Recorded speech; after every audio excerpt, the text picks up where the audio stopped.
I've always been active. I've always been a do-your-own lawn work, play golf, go fishing. What I first noticed that I had a problem was a skin rash. The rash was very itchy and I couldn't sleep at night.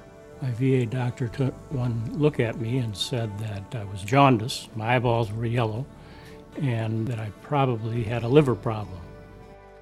Buzz was shocked when the symptoms he thought were a small problem turned out to be cancer of the bile duct, a highly lethal form of cancer.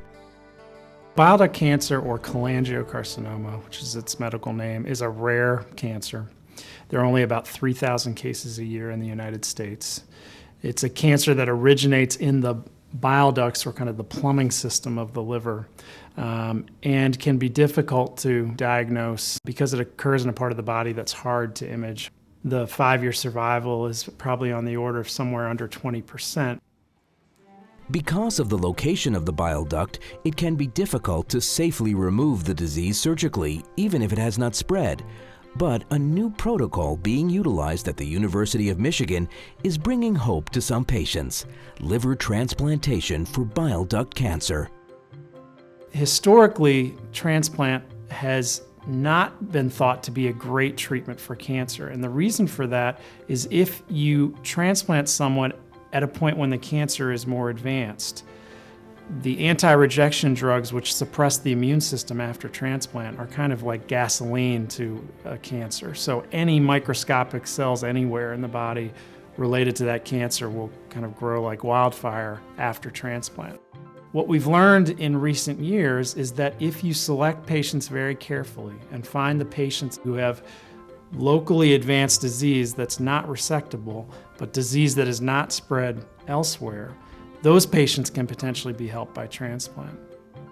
Patients undergo a rigorous screening process, utilizing advanced imaging and tissue biopsies to make sure the disease has not spread outside the area of the local tumor. They had to qualify me for the transplant through checking lymph nodes to be sure the cancer had not spread, checking my lung tissue, my kidney tissue. I went through many MRIs and CAT scans looking for bad things that may happen to me if this transplant was done.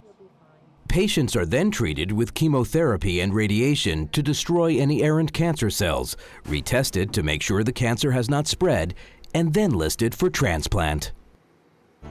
The phone call came after being on the transplant list, I guess a month to 6 weeks. I had the liver transplant April 25th of 2010. What we obviously are waiting to learn is what is going to happen to these patients long term. The 3 to 5 year survival looks like it's going to be in kind of the 70 to 80% range. Is far better than any other treatment we have for bile duct cancer. For the number of patients with bile duct cancer, this is their hope, this is their way out. As far as we know, I'm cancer-free. I've had some other procedures that have slowed me down a little bit, but we're looking forward to this being my first full year of retirement. Had I not had it done, I wouldn't be here. So, the physicians at U of M basically saved my life.